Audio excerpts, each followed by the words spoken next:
আসন্ন 56 ধর্মনগর বিধানসভা কেন্দ্রের উপনির্বাচনকে সামনে রেখে জোরদার হচ্ছে রাজনৈতিক তৎপরতা।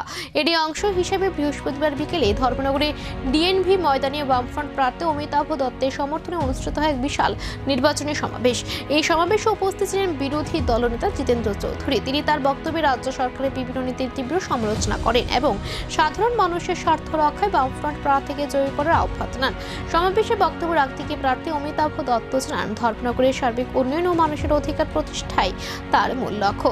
তিনি ভোটারদের কাছে সমর্থন চেয়ে বামফ্রন্টকে শক্তিশালী করার আহ্বান জানান।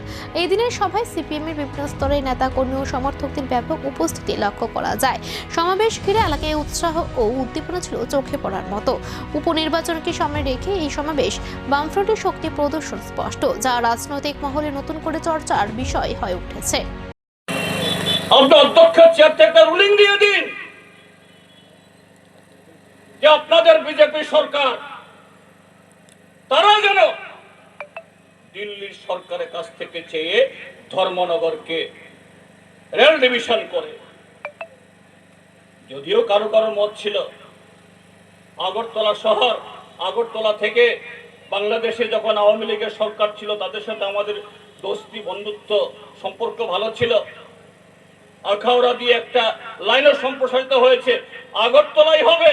কিন্তু আমরা কৌশলগতভাবে বলেছি যেহেতু বিজেপি সরকার, তারা বলে ডাবল ইঞ্জিনের সরকার, যে কোনো নাকি টেলিফোন দ্বারাই স্যাংশন করিয়ে আনতে পারে, আনুক না। হয়েছে কি গত 8 বছরে ভারতীয় জনতা পার্টি, আমার মনে হয় মাননীয় বিশ্ববন্ধু সেনের তরফ থেকেও আমরা কোনো আওয়াজ শুনিনি। শুধু ভোট চাইবার জন্য,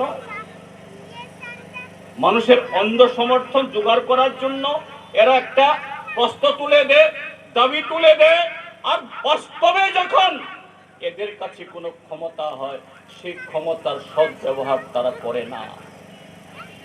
আমরা কিন্তু চেয়েছিলাম ধর্মনগর রেল ডিভিশন হোক, কিন্তু একটু আগে সভা শুরু হওয়ার আগে আমাদের